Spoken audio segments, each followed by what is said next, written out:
You ever have one of those mornings where something just feels off? I woke up to the sound of water, splashing, laughing, yelling, but not the kind you expect on a hot summer day. It was early, too early for pool noise. At first, I thought maybe my brother had brought his kids over without telling me, or maybe one of my cousins had snuck in for a morning swim. But the voices were wrong. I didn't recognize a single one of them.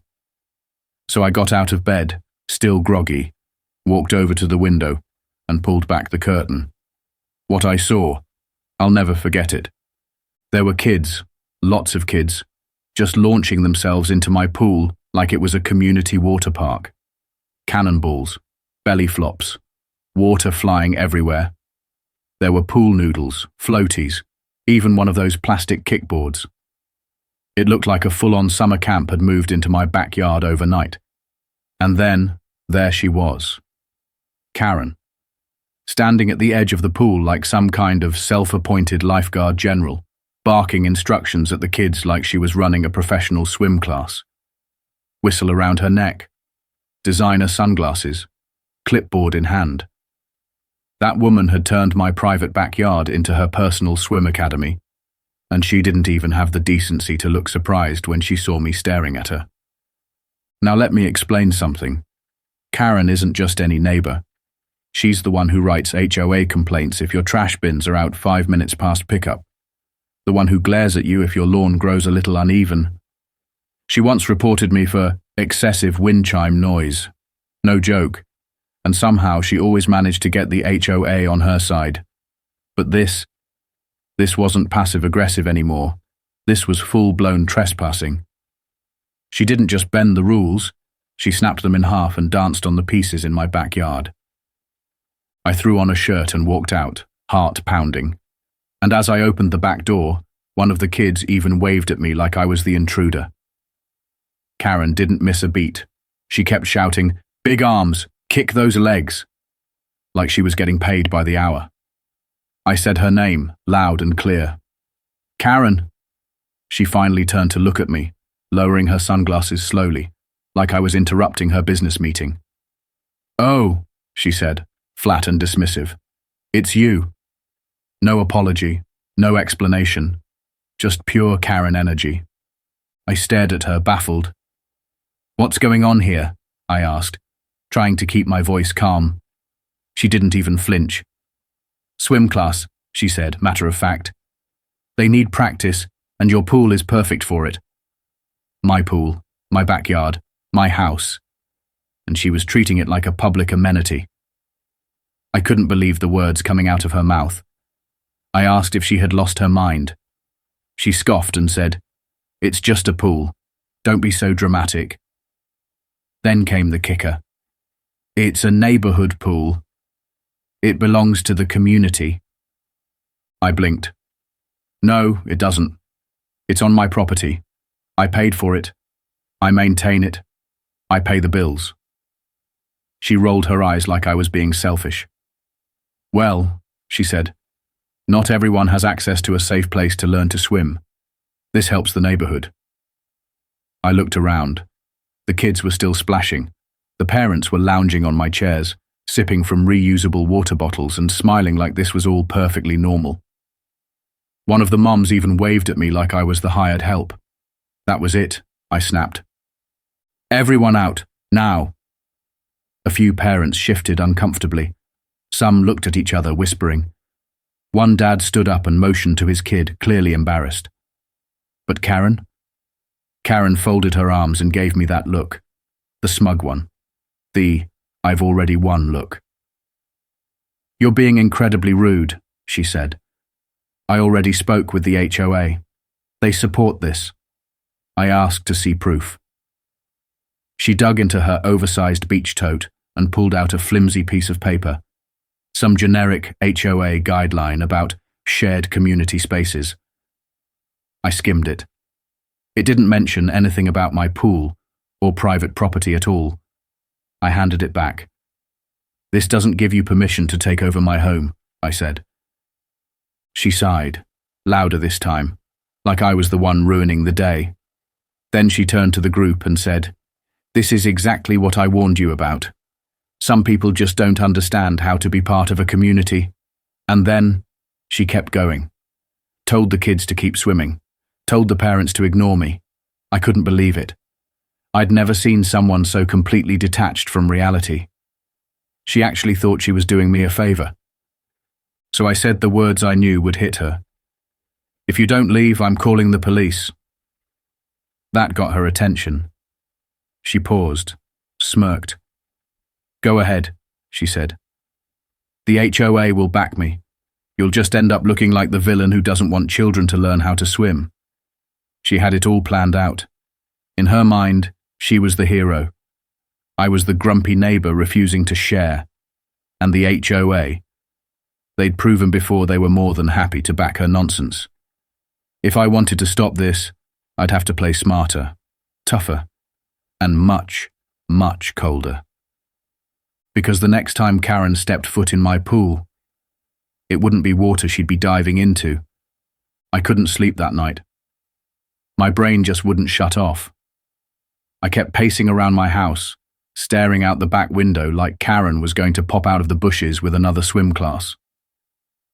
I kept thinking about what she said, how the HOA backed her, how I'd look like the bad guy. And the more I thought about it, the more it hit me. Arguing with her wasn't going to work. Telling her to leave wasn't going to work. Calling the cops? Maybe. But with the HOA in her back pocket, even that felt like a coin toss. Number I needed something bigger, something she wouldn't see coming, something that would make a statement so loud and so undeniable, even Karen would have to back down. That's when the idea hit me. It started as a joke in my head.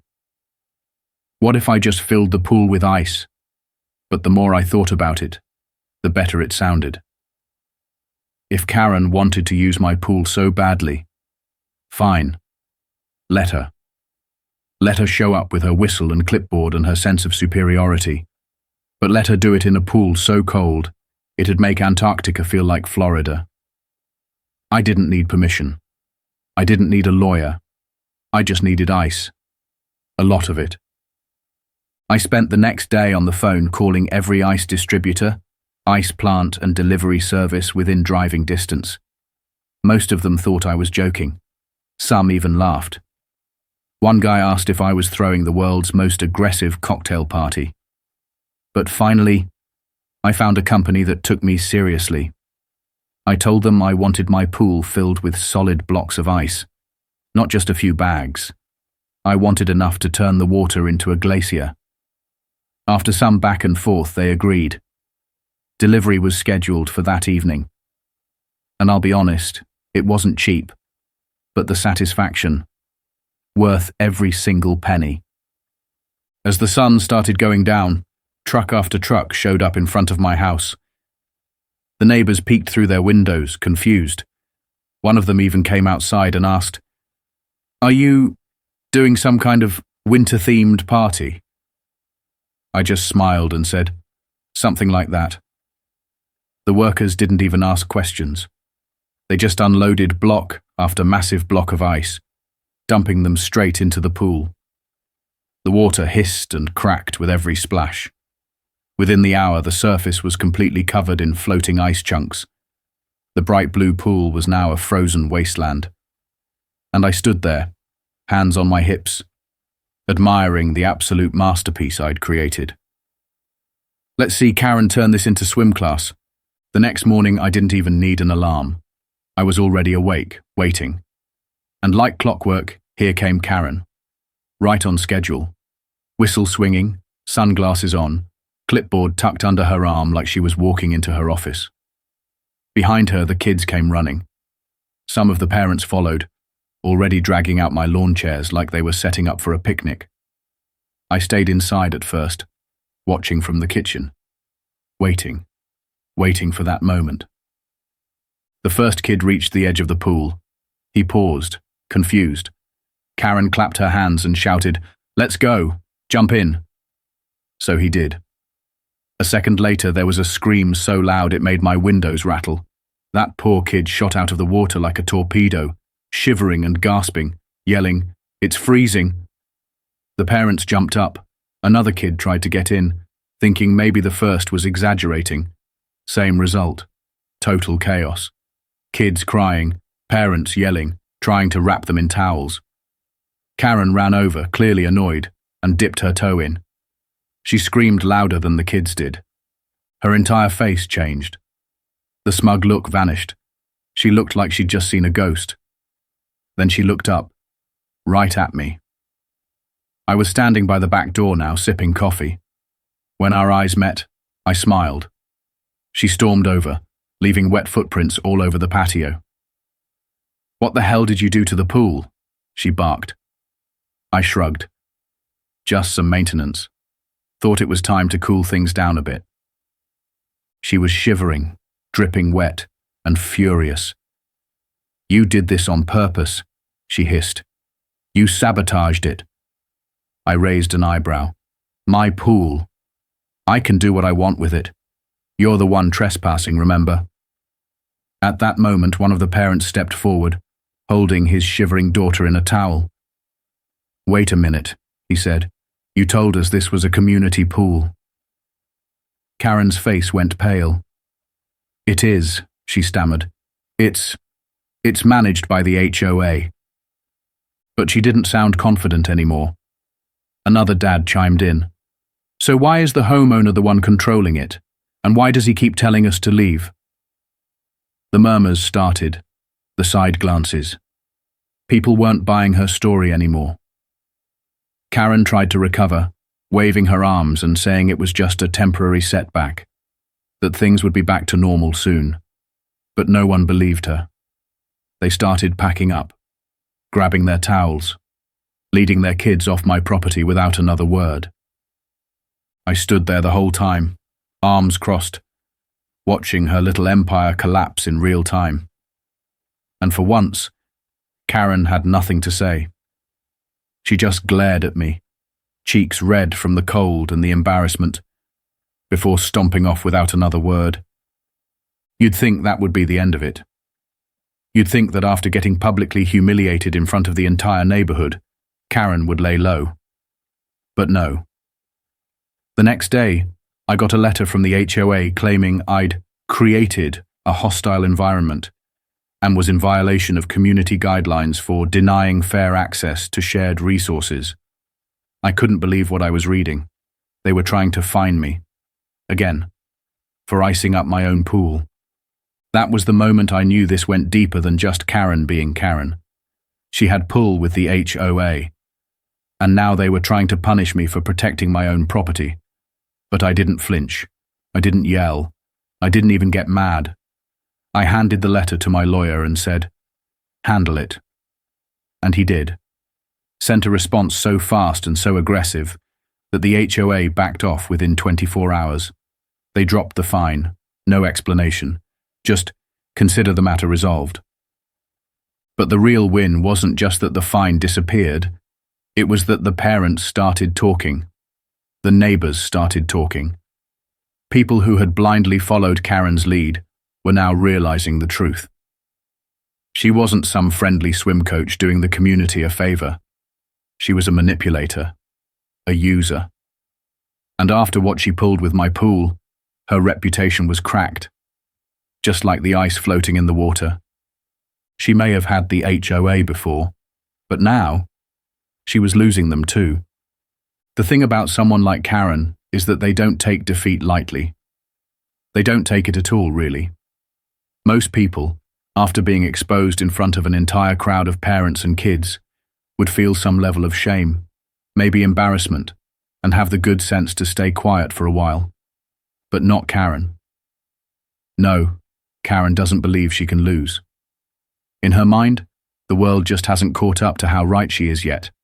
So when her business dried up and the ice in my pool sent her little swim school straight into the freezer, I knew it was only a matter of time before she made her next move. I didn't expect it to be the cops. It was early morning when I heard the knock. Sharp, loud, and way too serious sounding for someone delivering a package. I opened the door, and sure enough, there were two police officers standing on my porch.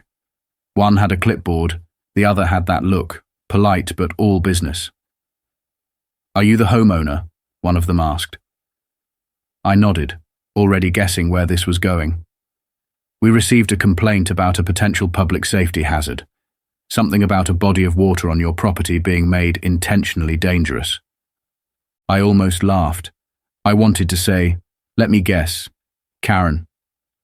But I held it together. "You're talking about my pool." They nodded. Apparently, someone, definitely Karen, had filed a formal complaint, claiming I had made my pool unsafe for neighborhood children, that I had turned it into a hazard, and that it was putting people in danger, as if I had rigged it with explosives and crocodiles instead of just dumping a bunch of ice in it. The officers asked if they could take a look. I stepped aside and said, "Be my guest." We walked out back, and there it was, my beautiful, shimmering, frigid pool, still filled with floating ice, and now even colder from the overnight chill. The officers leaned over, looked around, inspected the fence line, checked for signs, and after a few minutes, one of them stood up and said, "So, this is just ice?" I nodded. "Yep, just ice. No one's allowed to use the pool unless I invite them. This is private property, fully enclosed. I maintain it. I pay for it. I never gave anyone permission to use it." They nodded, already looking a little exasperated. "Honestly, sir, there's nothing illegal about this. It's your pool. If someone's jumping in without your consent, that's on them, not you." I thanked them for their time and asked if they'd be willing to write something up for the record. They agreed. Before they left, one of them even muttered, "We get calls like this more often than you'd think. Some neighbors just have too much time on their hands." And who was standing across the street, half hidden behind a hedge? Karen, watching everything. She must have expected me to get cited or shut down. But when she saw the officers leave without doing anything, her face practically collapsed. Her jaw was tight. Her eyes narrowed like she was trying to laser beam me into the ground. And when she realized I saw her watching, she turned and walked off. Fast.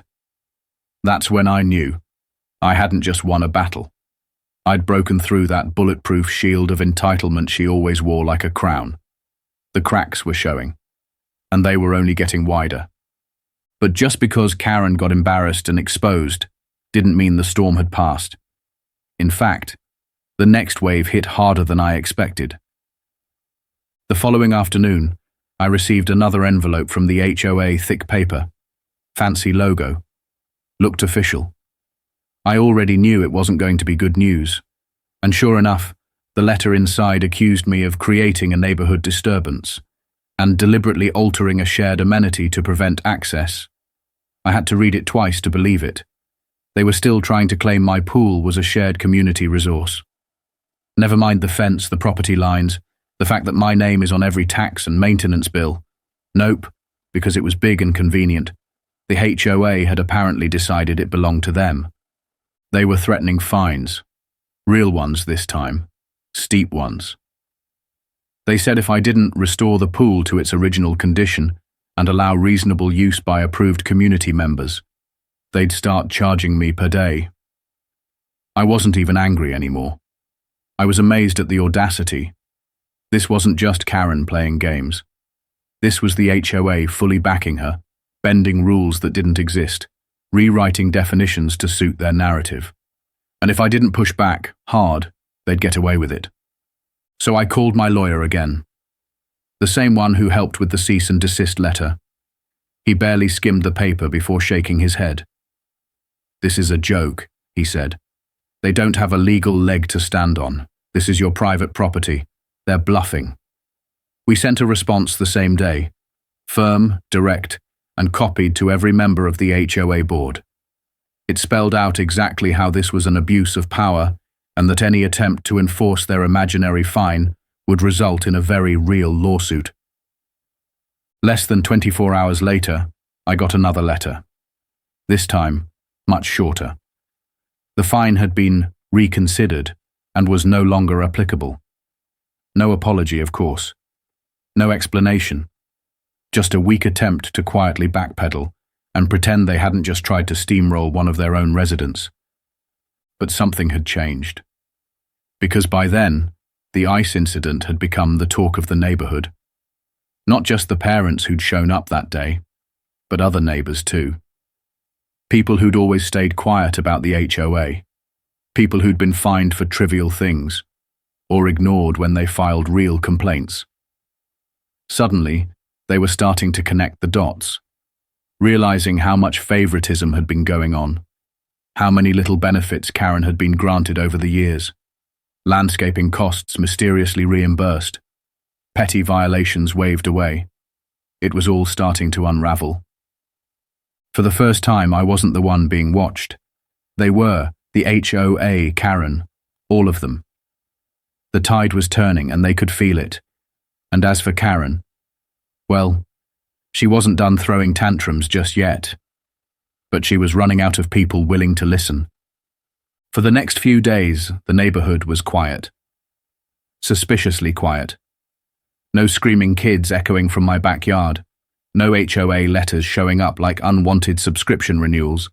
No Karen storming around with her sunglasses and self-importance like she owned the block. It was so peaceful. It actually made me uneasy. Because with Karen, silence wasn't a sign of surrender. It was a warning. It meant she was planning something. And I was right. It started with the HOA again. Not even 72 hours after they dropped the last bogus fine, 3 of them showed up on my doorstep like they were conducting an official inquisition. Karen was with them, of course, dressed like she was running for office, clipboard in one hand, that same tight fake smile plastered across her face. Behind her, the 2 board members stood like backup singers waiting for their cue. I didn't even invite them in. I stepped outside, arms crossed, and stared them down right there on the porch. Karen was the first to speak. "We need to have a discussion," she said, as if this was a friendly coffee meetup and not the latest chapter in her unhinged takeover attempt. I didn't say anything, just stared. One of the board members, a short woman who always carried an oversized clipboard like it was a weapon, cleared her throat and said, "There have been multiple complaints about your behavior toward other community members." I raised an eyebrow. "Oh, really? And who exactly is complaining?" There was a pause, just long enough to confirm what I already knew. Karen. Karen was the one complaining. Karen was the one who was the problem, pretending to be the victim. She jumped in to fill the silence, her tone syrupy but sharp. "You've been harassing neighbors, creating unnecessary drama, and refusing to cooperate with the HOA's decisions." I couldn't help but laugh. "You mean the decisions that try to give you access to my private pool? Or the drama that you started by trespassing on my property and turning it into your own personal business?" The taller board member, who hadn't cracked a smile since I moved into the neighborhood, chimed in. "We're just looking for a solution that works for everyone." I leaned against the doorframe and stared at the 3 of them. "Here's the solution. Karen stays off my property. Period. End of story. There's no compromise. There's no negotiation. She doesn't live here. She doesn't pay for it. She doesn't get to use it. That's the only solution that works." Karen scoffed, arms crossed. "That's not going to work for me," she snapped. I smirked. "That's the point." The clipboard woman shifted uncomfortably, probably realizing that this little intervention wasn't going the way they thought it would. "We'd really prefer not to escalate this further," she said. "Escalate," I repeated. "More than trespassing. More than trying to run a business in my yard. More than filing false reports with the police? What exactly are we escalating to? Armed HOA raids?" Karen's face twisted with rage. She was losing control, and she knew it. Her voice cracked with frustration. "You think you're so smart. You think you've won. This isn't over. I always get the last word." I looked her dead in the eye and said, calm as ever, "Karen, you already lost. You just haven't figured it out yet." She turned sharply, stomped down the steps, and the board followed her like embarrassed interns trailing after a CEO who just got caught embezzling from the vending machine fund. I watched them go, didn't say another word. But I knew, even then, she wasn't done. Not yet. The next morning I found out just how desperate she was willing to get. Another knock at the door. This time it wasn't board members, it was police. Again. 2 officers, different faces than before. Same scripted question. Are you the homeowner? I nodded, already bracing myself. One of them flipped open a notepad. We received a report of public endangerment involving a hazardous condition on your property, specifically the pool. I didn't even react this time. I just motioned for them to follow me around back. The pool was still icy. Not dangerous, not broken, not even filled beyond regulation, just cold, legal, private.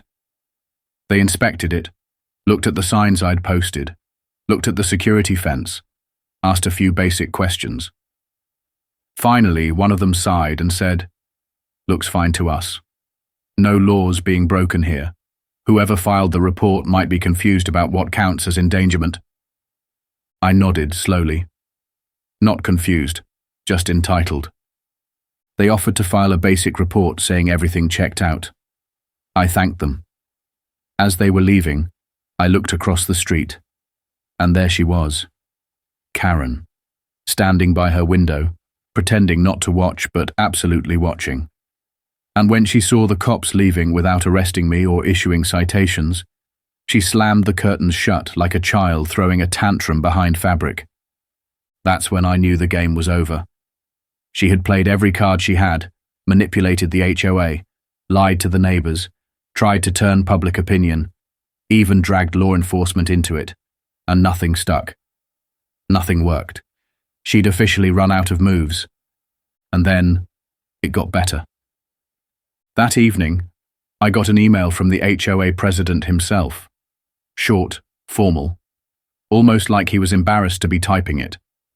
The board, after a comprehensive internal review, had decided to revoke Karen's ability to represent or speak on behalf of any HOA matters.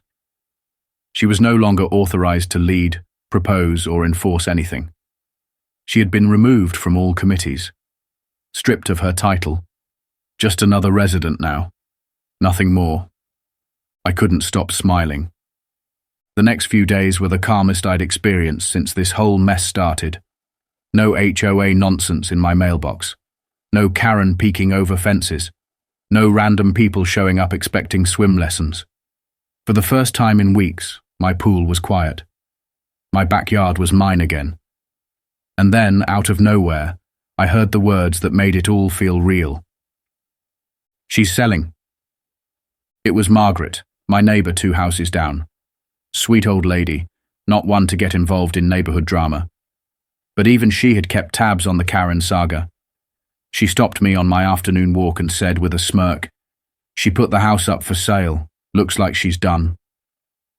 Whether it was embarrassment, anger, or just the realization that she had lost all her influence, Karen was leaving. On moving day, I watched from my porch with a cold drink in hand as the moving trucks pulled up and her things were hauled out one by one. She didn't speak to anyone, didn't look around, no goodbyes, just a bitter woman slinking out of the neighborhood she once thought she ruled. When the last box was gone and the truck doors slammed shut, she got into her car and drove off without so much as a glance back. That night, a few of the neighbors threw an impromptu get-together. Nothing formal, just people grilling, drinking and laughing for the first time in what felt like forever. Someone joked about filling the pool with ice again just for fun. I raised my glass and said, "Don't tempt me. I've still got the number on speed dial." When I finally went home, the house was still, peaceful. The pool shimmered in the moonlight, quiet, mine, no trespassers, no HOA threats, no more battles to fight, just the steady sound of crickets and the occasional splash of a leaf hitting the water. I stood there for a long time just taking it all in. All that chaos, all that frustration. It had led to this. Not only had I stood my ground, but I'd helped expose something bigger. People were paying attention now. The HOA had been shaken. My neighbors were finally speaking up. And Karen was gone. She tried to take my pool. She tried to take control. But in the end, all it took to freeze her out, for good, was a few £1,000s of ice and a whole lot of persistence. And now the only thing floating in that pool was peace.